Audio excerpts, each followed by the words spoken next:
Part 1. Holding the airbrush.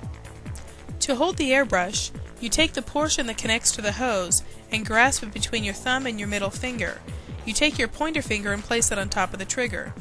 Practice the motion of pushing down the trigger to release the air, and as you pull back, that releases the paint. Practice this several times. You'll want to make sure you always push down first, release the air, before you pull back for the paint. Part 2. Preparing the makeup. Before attaching the bottle to the airbrush, make sure the little hole on top is clear. This allows pressure not to build up inside of the bottle. Make sure you use a Q-tip to clean it, or if there's dried paint, take a pin and clear it. If it is closed, pressure will build up inside of the bottle and can spew out the top, making a huge mess.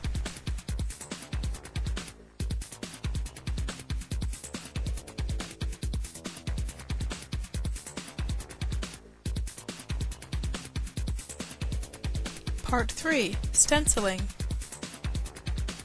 Hold the stencil flat against the skin. Make a C with your fingers around it if necessary.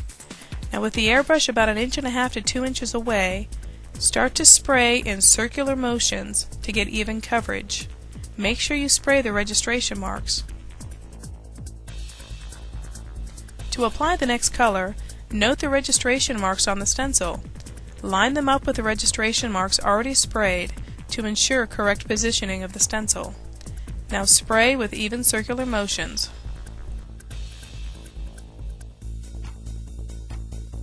However, avoid respraying the registration marks.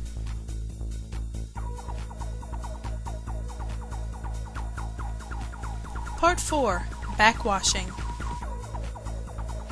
If you need to use a different color on the same airbrush, you must first backwash the color back into the bottle. To do this, place your finger firmly over the tip, push down the trigger to release air, and pull back gently.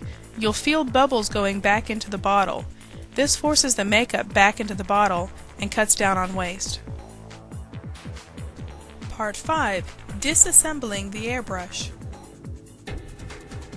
Disassembling the airbrush is something you'll want to practice several times until you become comfortable with it. While you're working, it is possible to get a clog, and knowing how to quickly clean it out saves time and patience of your customers. To disassemble the airbrush, first unscrew the handle. Put that aside. Next, unscrew the locking nut that holds in the needle. Turn the airbrush over and unscrew the cap. The cap has 3 pieces. Make sure they stay together and you unscrew the entire piece. Next comes the cone. You must take great care here. It's very delicate and can be damaged very easily. If it is stuck, you can pull the needle back slightly and then wiggle it loose.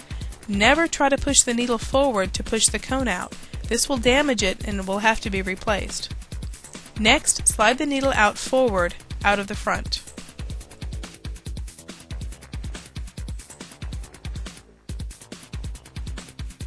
Part 6. Cleaning the airbrush. Now take the body of the airbrush, the cone, and the needle, and place them in very hot water to let them soak. Now you can clean the tip.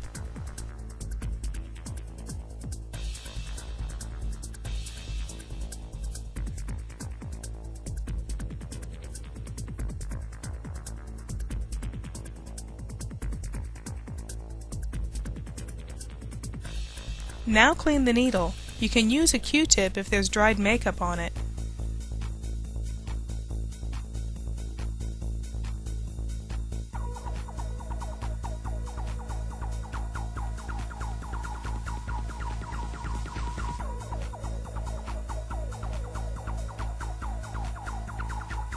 Next, take the body of the airbrush and take a Q-tip soaked in water and push it into the opening where the bottle goes. Swirl it around several times. Dip the Q-tip in water again and continue to swirl and dip until clean.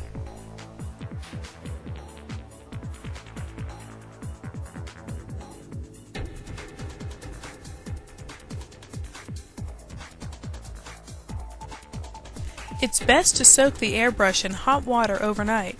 This will loosen the makeup, and disassembling and cleaning will be much easier.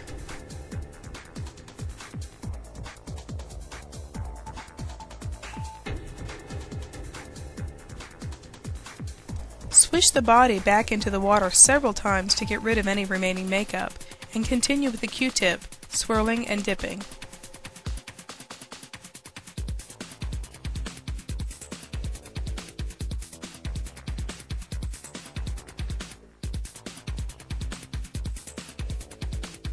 Next comes the cone.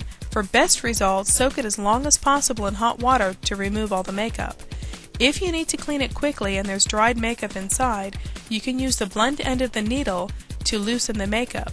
Be very careful not to push the needle too deep in the cone. You will cause major damage and it will have to be replaced. Then rinse it in hot water again and swish it around until clean.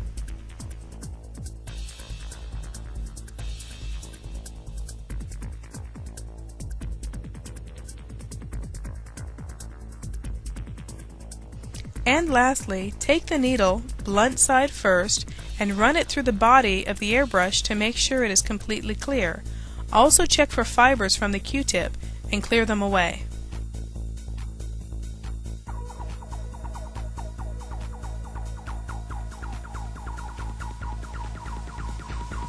Part 7. Reassembling the airbrush. To reassemble the airbrush, start with the cone. Put it in place and then screw on the cap. Only finger tighten the cap, enough to stay on but loose enough that you won't need a wrench to untighten it.